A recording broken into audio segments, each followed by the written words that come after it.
Isi janji Hasyim Asyari ke korban asusila uang bulanan Rp30 juta.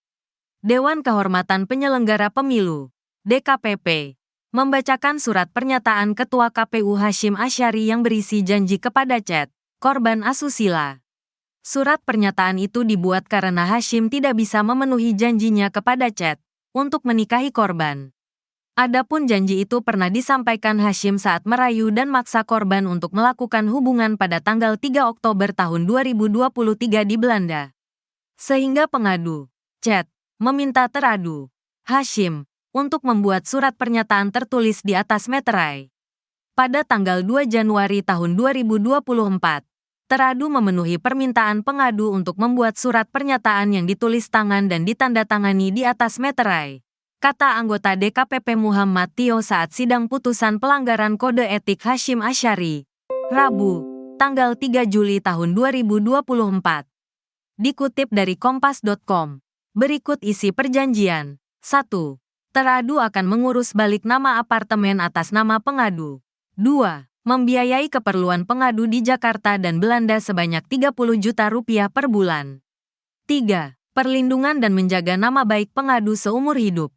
4. Tidak menikah atau kawin dengan perempuan siapapun terhitung sejak surat pernyataan dibuat.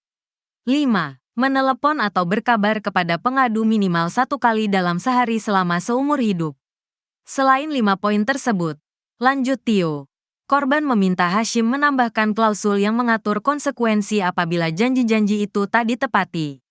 Klausul tambahan itu mewajibkan Hasyim memperbaiki tindakan yang belum dipenuhi dan membayar denda Rp4 miliar yang dibayarkan dengan cara mengangsur dalam jangka waktu 4 tahun, ucap Tio. Diketahui sebelumnya, DKPP menggelar sidang putusan atas Hasyim terkait tindak dugaan asusila terhadap Panitia Pemilihan Luar Negeri, PPLN, Rabu, tanggal 3 Juli tahun 2024. Hasyim diberhentikan karena kasus dugaan pelanggaran kode etik penyelenggara pemilu, KEPP. Ia diduga telah melakukan tindakan asusila terhadap perempuan anggota Panitia Pemilihan Luar Negeri, PPLN, Den Haag, Belanda. Putusan tersebut disampaikan oleh Ketua DKPP RI Hedi Lugito dalam sidang pembacaan putusan di kantor DKPP RI, Jakarta. Menjatuhkan sanksi pemberhentian tetap kepada teradu Hasyim Asyari selaku Ketua merangkap anggota Komisi Pemilihan Umum RI terhitung putusan ini dibacakan, kata Hedi dikutip dari kompas.com, Rabu. DKPP RI juga mengabulkan pengaduan seluruhnya dan meminta Presiden Joko Widodo, Jokowi, untuk mengganti Hasyim dalam kurun waktu 7 hari sejak putusan tersebut dibacakan. Isi chat Ketua KPU. Adapun isi percakapan tersebut menyebutkan soal pandangan pertama turun ke hati hingga ada emoji peluk. Bahwa teradu sejak awal pertemuan dengan pengadu memiliki intensi untuk memberikan perlakuan khusus pada pengadu melalui percakapan. Pandangan pertama turun ke hati. Emoji peluk. Kata Tio di ruang sidang DKPP, Jakarta. Rabu, tanggal 3 Juli tahun 2024. Dikutip dari tribunnews.com diketahui, DKPP menggelar sidang putusan atas Hasyim terkait tindak dugaan asusila terhadap Panitia Pemilihan Luar Negeri, PPLN, Rabu, tanggal 3 Juli tahun 2024. Hasyim diberhentikan karena kasus dugaan pelanggaran kode etik penyelenggara pemilu, KEPP. Ia diduga telah melakukan tindakan asusila terhadap perempuan anggota Panitia Pemilihan Luar Negeri, PPLN, Den Haag, Belanda. Putusan tersebut disampaikan oleh Ketua DKPP RI Hedi Lugito dalam sidang pembacaan putusan di kantor DKPP RI, Jakarta.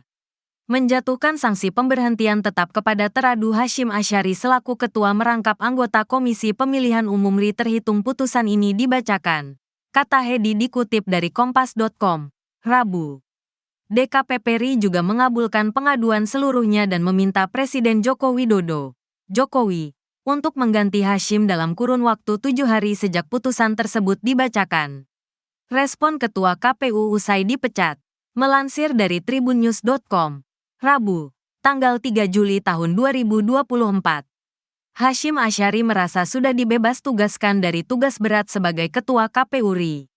Pada kesempatan ini saya ingin menyampaikan saya mengucapkan alhamdulillah dan saya ucapkan terima kasih kepada DKPP yang telah membebaskan saya dari tugas-tugas berat sebagai anggota KPU yang menyelenggarakan pemilu, kata Hasyim dalam konferensi pers di kantor KPU RI Jakarta. Ia juga menyampaikan permintaan maaf kepada para awak media bila ada perbuatan maupun perkataan yang tidak berkenan selama menjabat sebagai ketua KPU. Kepada teman-teman jurnalis yang selama ini berinteraksi, berhubungan dengan saya, sekiranya ada kata-kata atau tindakan saya yang kurang berkenan, saya mohon maaf. Saya kira itu yang dapat saya sampaikan pada kesempatan ini. Terima kasih. Pungkasnya, tak banyak kata yang disampaikan Hasyim untuk menanggapi putusan DKPP ini. Seusai menyampaikan pernyataannya, Hasyim langsung berlalu meninggalkan awak media. Sudah diperingatkan DKPP. Sebelumnya, DKPP sudah pernah memberikan sanksi teguran hingga peringatan keras terhadap beberapa pelanggaran yang terbukti dilakukan Ketua KPU RI tersebut. Dilansir dari Kompas.com, tanggal 3 Juli tahun 2024, hampir setiap bulan DKPP memberikan sanksi atas pelanggaran yang telah dilakukan oleh Hasyim dan juga para komisioner lainnya. Dalam kasus pelanggaran etik kali ini, Hasyim diduga menggunakan relasi kuasanya untuk mendekati, membina hubungan romantis, dan berbuat asusila terhadap pengadu. Hal tersebut Hasyim lakukan dengan menggunakan fasilitas jabatannya sebagai Ketua KPU RI. Cerita pertama kali ketemu itu di Agustus tahun 2023. Itu sebenarnya juga dalam konteks kunjungan dinas. Itu pertama kali bertemu. Hingga terakhir kali peristiwa terjadi di bulan Maret tahun 2024, kata kuasa hukum korban sekaligus pengadu, Maria Dianita Prosperiani, saat mengadu ke DKPP, tanggal 18 April tahun 2024. Keduanya juga disebut pernah beberapa kali bertemu, baik saat Hasyim melakukan kunjungan dinas ke Eropa, atau saat korban melakukan kunjungan dinas ke Indonesia. Selain itu, kuasa hukum lainnya, Aristo Pangaribuan menyebutkan, Hasyim memiliki upaya aktif yang dilakukan secara terus-menerus untuk menjangkau korban atau pengadu, meski keduanya terpisah jarak. Meski demikian, menurut Aristo tidak ada intimidasi atau ancaman dalam dugaan pemanfaatan relasi kuasa yang dilakukan oleh Ketua KPU RI tersebut. Di sisi lain, pengacara enggan menyampaikan secara tegas apakah perbuatan asusila yang dilakukan Hasyim tersebut juga mencakup pelecehan seksual atau tidak. Sebelumnya, Ketua Komisi Pemilihan Umum KPU RI Hasyim Asyari membantah seluruh pokok aduan yang disampaikan dalam sidang dugaan pelanggaran kode etik, dugaan asusila terkait perayuan terhadap anggota Panitia Pemilihan Luar Negeri (PPLN). Diketahui, sidang tersebut dilakukan secara tertutup dan berjalan kurang lebih 8 jam sejak pagi hingga sore hari. Semua hal yang menjadi pokok perkara yang diadukan oleh pengadu maupun melalui kuasa hukumnya sudah saya jawab semua.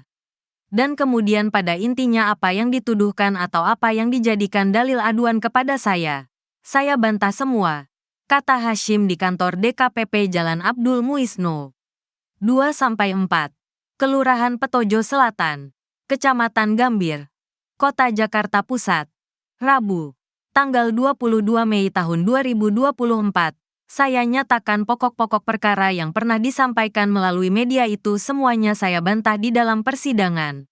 Lanjutnya. Lebih lanjut, Hasyim mengatakan selama ini bungkam karena menghormati permintaan pengadu agar sidang dilakukan tertutup. Namun kata Hasyim, kuasa hukum pengadu justru membuka pokok aduan di muka publik. Kuasa hukumnya tetap bicara ke publik tentang apa saja yang jadi pokok-pokok aduan. Padahal dia sendiri ngomong pengadu mintanya sidang tertutup tapi topiknya pokok aduannya dibuka ke publik oleh kuasa hukumnya. Itu yang saya bantah, ujarnya. Saya terus terang saja merasa dirugikan. Karena apa? Hal-hal itu kan belum kejadian untuk dijadikan bahan aduan di DKPP, artinya persidangannya belum ada, imbuhnya. Sebagai informasi, aduan dilayangkan dari pihak Lembaga Konsultasi Bantuan Hukum Fakultas Hukum Universitas Indonesia, LKBH FUI, dan LBH APIK ke kantor DKPP RI pada Kamis, tanggal 18 April tahun 2024. Pada hari ini kita melaporkan Ketua KPU RI ke DKPP atas pelanggaran etik, integritas, dan profesionalitas yang diduga melibatkan tindakan-tindakannya dalam membina hubungan personal, hubungan romantis dengan seorang PPLN di luar negeri. Tutur kuasa hukum pelapor, Aristo Pangaribuan. Aristo mengatakan bahwa tindakan kali ini Hasyim tak jauh berbeda dengan apa yang menimpa Ketua Umum Partai Republik Satu Hanaeni alias Wanita Emas, yang juga membuatnya disangsi peringatan keras terakhir oleh DKPP. Tapi kalau pada Hanaeni dia itu adalah ketua umum partai punya kepentingan. Ini klien kami seorang perempuan petugas PPLN, dia tidak punya kepentingan apapun. Dia merasa menjadi korban dari hubungan relasi kuasanya. Karena ini kan bosnya ketua KPU, kata Aristo Pangaribuan. Kemudian ia menyebut, dalam keadaan keduanya terpisah jarak, terdapat upaya aktif dari Hasyim secara terus-menerus untuk menjangkau korban. Menurut Aristo, Hasyim diduga melakukan tindakan asusila kepada korban selama proses pemilu, yakni sejak bulan Agustus tahun 2023 hingga Maret tahun 2024.